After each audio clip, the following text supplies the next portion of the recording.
2020 est particulier pour la production. Votre émission interactive, tout au clair et pour cause, c'est avec un réel plaisir, un grand dénouement d'avantages que nous retrouvons le consultant de tout au clair, Abel Elimbilobé, homme politique, davantage le promoteur de la plateforme Kautal. Et ce soir, avec cet acteur politique, nous ferons le tour de l'actualité au Cameroun. Nous parlerons notamment de son agression, de la levée de boucliers sécuritaires autour du domicile du professeur Maurice Kamto, président national du MRC. Nous évoquerons également les récentes élections régionales. Nous parlerons davantage de la crise dans les régions du nord-ouest et du sud-ouest du Cameroun, mais bien plus. Nous pourrons peut-être, si le temps nous le permet, évoquer également la session parlementaire du mois de novembre, une session essentiellement consacrée à l'examen et à l'adoption du budget de l'exercice 2021. Des questions et bien d'autres seront donc posées sans tambour ni trompette, sans également égard à l'endroit de cet homme qui, semble-t-il, n'a pas sa langue dans sa poche. Et avec lui, nous ferons le débat. Vous le savez, le débat se veut être interactif.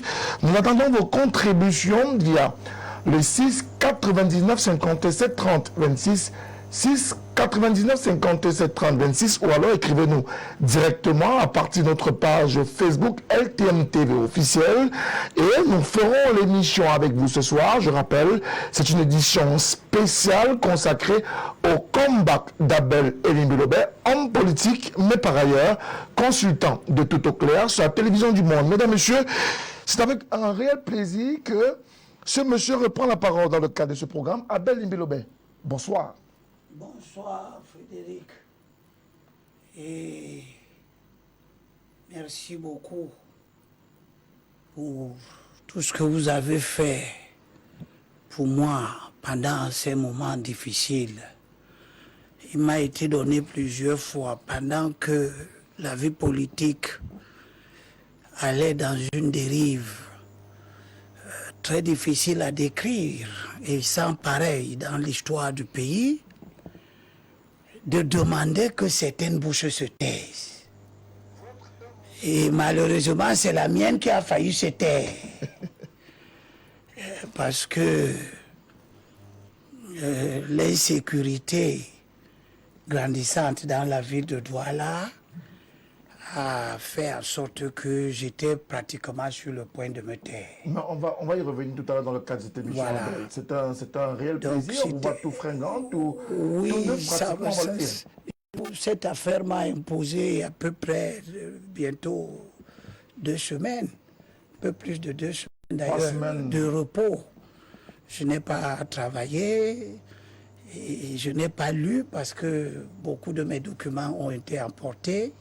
C'est d'ailleurs l'occasion ici de supplier le premier président de la Cour suprême de bien vouloir, si c'est possible, faire en sorte que j'ai de nouveau un exemplaire de son discours de 2019, qui était une espèce de Bible pour nous, parce que c'est dans ce discours que le premier président parle des mesures dans le champ des on en parlera ce publiques soir au avec Cameroun. de tous ces sujets, ces points qui davantage retiennent à l'attention pour ce qui est de l'actualité. Si vous le permettez, Abel, revenons sur cette agression. Comment est-ce qu'on devrait la qualifier aujourd'hui? Tentative d'assassinat sur Abel Elimbilobé ou crime crapuleux? Crime crapuleux, rien d'autre. Pourquoi? Parce que j'allais à Yaoundé, je ne pense pas que les gens savaient. D'habitude, quand je vais, c'est quand je suis déjà à Yaoundé que je publie quelque chose concernant l'émission que je dois faire. Ça, c'est d'un.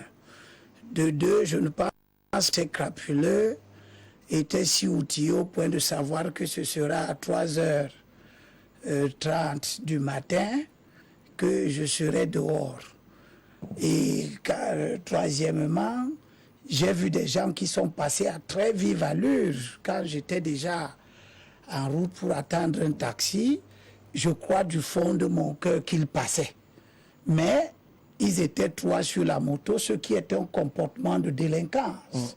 Et ce qui n'a pas manqué d'attirer mon attention sur la dangerosité d'un tel trio qui circule à cette heure-là.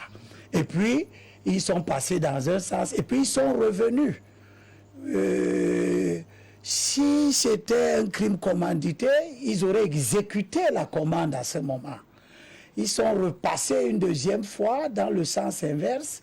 J'ai pris acte qu'ils étaient certainement en train de nourrir un projet crapuleux. Mais justement, au moment où vous prenez acte, ça peut donner de penser que, puisqu'ils reviennent, c'est justement des commanditaires qui seraient en train de vouloir absolument... Non, c'est une lecture péremptoire qui n'a pas de base logique. Ce qui peut être logique, c'est que ils sont à la chasse. C'est des bandits, c'est des criminels.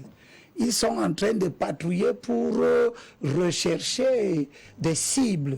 Et ils passent, c'est pour ça qu'ils étaient à vive allure sur l'avenue de l'Indépendance, c'est-à-dire l'ancienne avenue des Palmiers. Et je suis à la pharmacie de Bonadouma. Ils passent à vive allure venant de... Donc malheureusement, vous êtes leur victime. Oui, je suis malheureusement leur victime. Sauf que quand ils passent, comme ils sont à la chasse, ils me voient, immédiatement l'idée d'opérer leur vient donc à tête. C'est pour ça qu'ils tournent loin. Quand je les perds de vue au niveau de l'hôtel de l'air, ils tournent pour revenir cette fois-ci. Là, ils sont dans un processus d'identification de la cible, de repérage. C'est les termes même que les professionnels de la police qui m'ont rendu visite ont utilisé. Et quand ils sont redescendus, j'ai traversé la route parce que j'ai commencé à présumer que quelque chose allait se passer. Je me suis mis avec les gardiens. Mais ça n'a pas empêché que tout de même... Ils sont revenus pour la 3e fois et ils sont revenus pour la 4e fois. Cette fois-là, c'était pour opérer. Alors, donc je ne vois pas un crime d'ordre politique là-dedans. Parce que le crime d'ordre politique, l'exécutant vient, il vous trouve, il tire par exemple. Et il s'en va, il ne cherche pas de l'argent et des choses comme ça. Sauf que vous recevez un coup de poignard, vous recevez également oui, un tir, oui, de balle, d'un petit objet artisanal, un petit pistolet. Mais toujours est-il que vous retrouvez dans une formation hospitalière? Oui, la garnison, c'est ça. Alors, là-bas également, pas mal de choses se disent. Vous avez obtenu le soutien de pas mal de personnes, notamment des Camerounais de tous les bords. Parmi ces acteurs-là, ou ces Camerounais-là, des acteurs politiques, quelles sont les personnes qui vous ont accompagné sur ce plan-là, très succinctement? Il y a à peu près 150 à 200 personnes qui sont venues en moins de 5 jours à mon chevet.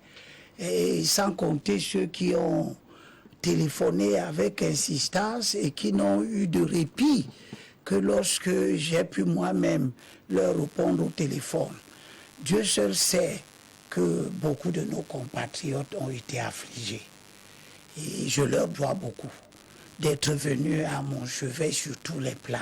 Ce n'est pas la peine de les citer, mais il y avait des hommes politiques du pouvoir. Il y avait les hommes politiques de l'opposition.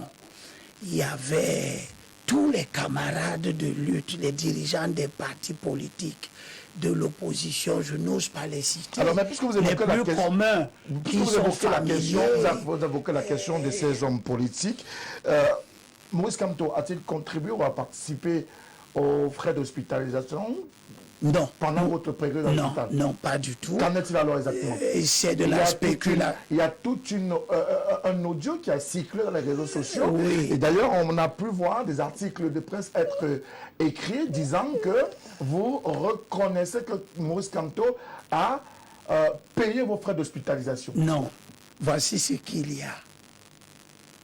Quelqu'un m'écrit d'Australie. Je pense, ça doit être un plus 60 heures. Et il m'envoie un document de Express de Western Union où il a barré son nom, où il a barré le montant d'argent, où il a barré le numéro de transfert. Dans un premier temps, je ne prends pas ça comme une blague de mauvais goût. Donc je lui réponds, mais votre document est inexploitable. il me réenvoie le même document dans le même état. Et je ne réponds donc plus.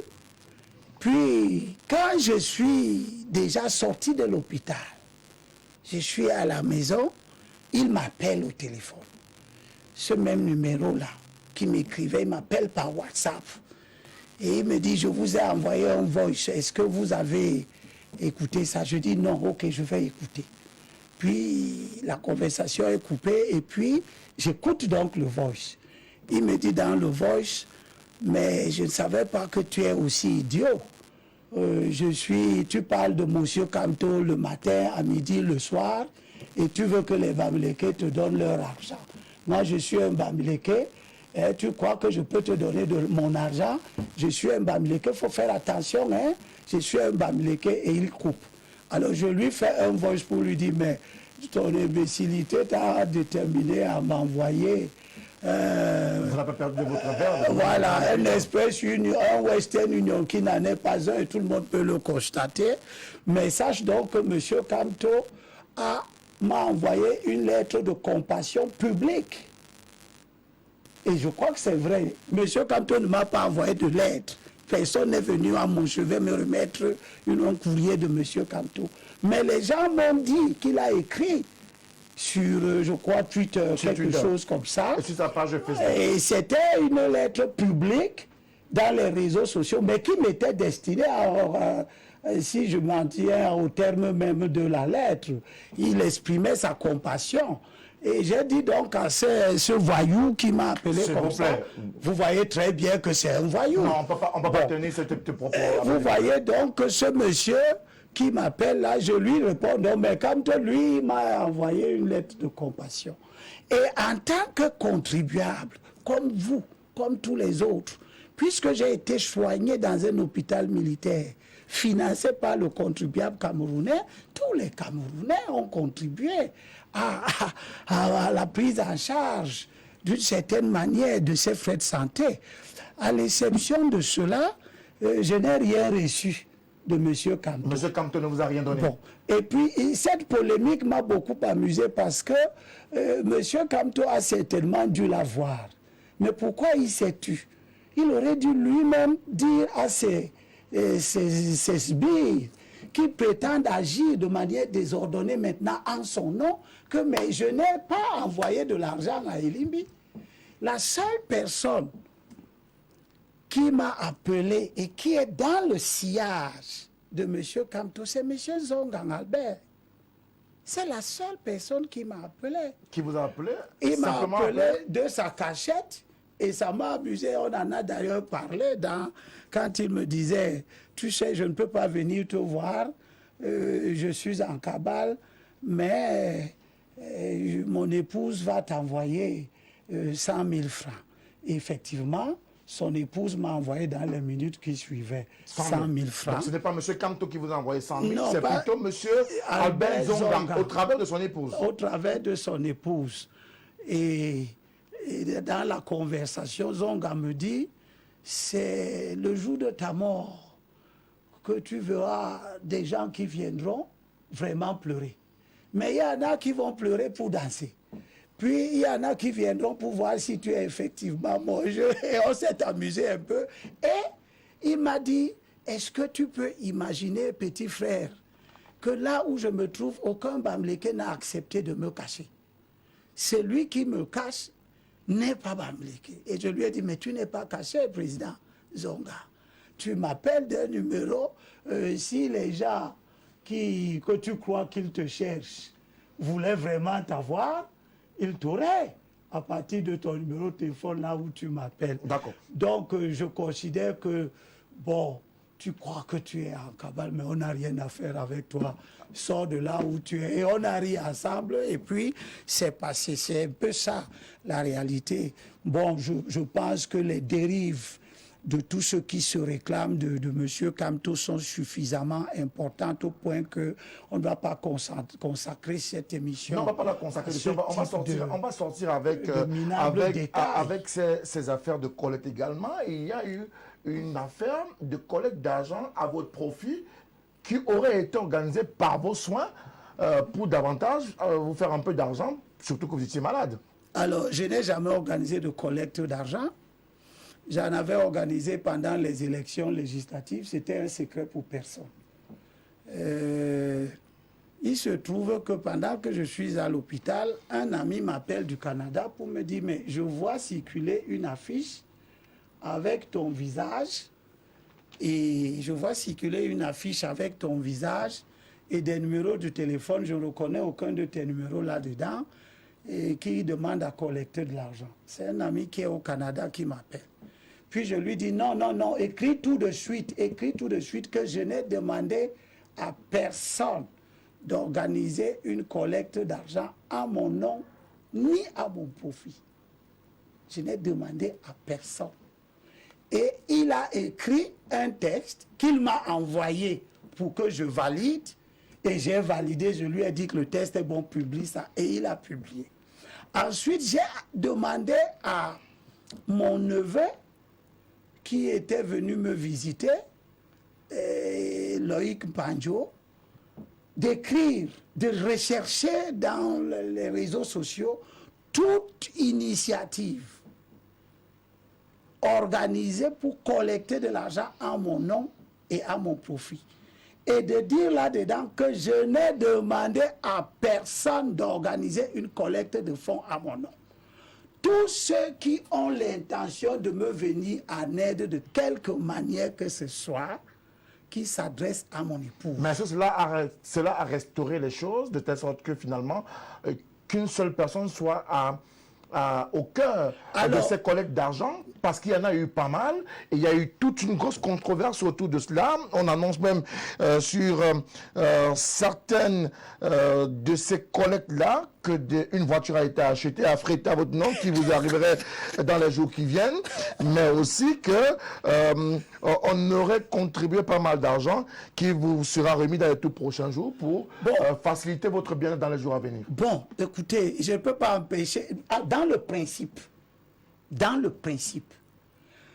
un groupe d'individus qui décident de se mettre ensemble pour m'apporter une marque d'affection et de compassion, c'est leur plein droit. Mais c'est une chose.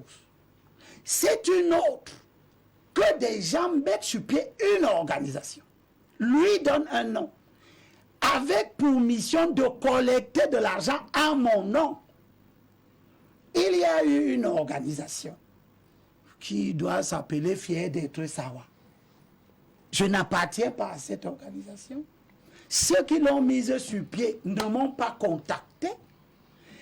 Et il s'est passé que un des acteurs de cette organisation-là, qui appartenait à une autre organisation qu'on appelle Grand Littoral, est venu à l'hôpital dans le cadre de une visite que l'organisation Grand Littoral est venue me rendre.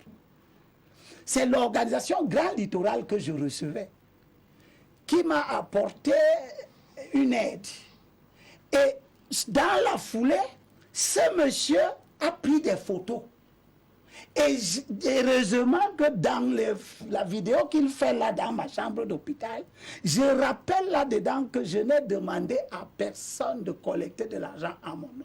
D'accord. Il prend donc cette vidéo, comme lui il est un membre de l'organisation qu'on appelle Fier d'être Sawa, il publie cette vidéo dans la page de l'organisation qu'on appelle Fier d'être Sawa, qui était en train de collecter de l'argent sans mon autorisation et même à mon insu.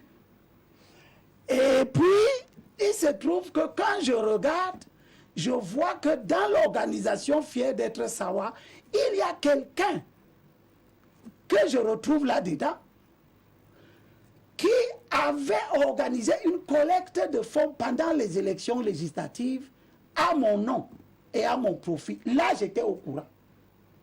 Cette collecte de fonds, me dit-on, a ramené 65 € que je n'ai jamais reçus. L'intéressé qui a vu que j'avais donc fait cette vidéo, qui le mettait d'une certaine manière dans l'embarras, m'a écrit pour dire qu'il stoppe l'opération de collecte de fonds qui avait déjà 957 € dans la cagnotte. et qu'il allait prendre des dispositions. Pour que les 65 € que je n'ai pas reçus, que je les reçoive, et en plus que je reçoive les 957 € donc un peu plus de 1000 €. Je n'ai rien reçu de tout ça. Vous n'avez rien reçu? Jusqu'à aujourd'hui. Bon, les organisateurs, parmi lesquels il se trouve un qui est un représentant local de cette organisation, je tairai son nom pour les besoins de commodité. Merci beaucoup. Mais qui est fréquent sur vos plateaux de télévision. Et cette organisation dit donc que, comme j'ai publié une vidéo qui dénonce des collectes d'argent à mon profit, l'entreprise qui organise ces collectes d'argent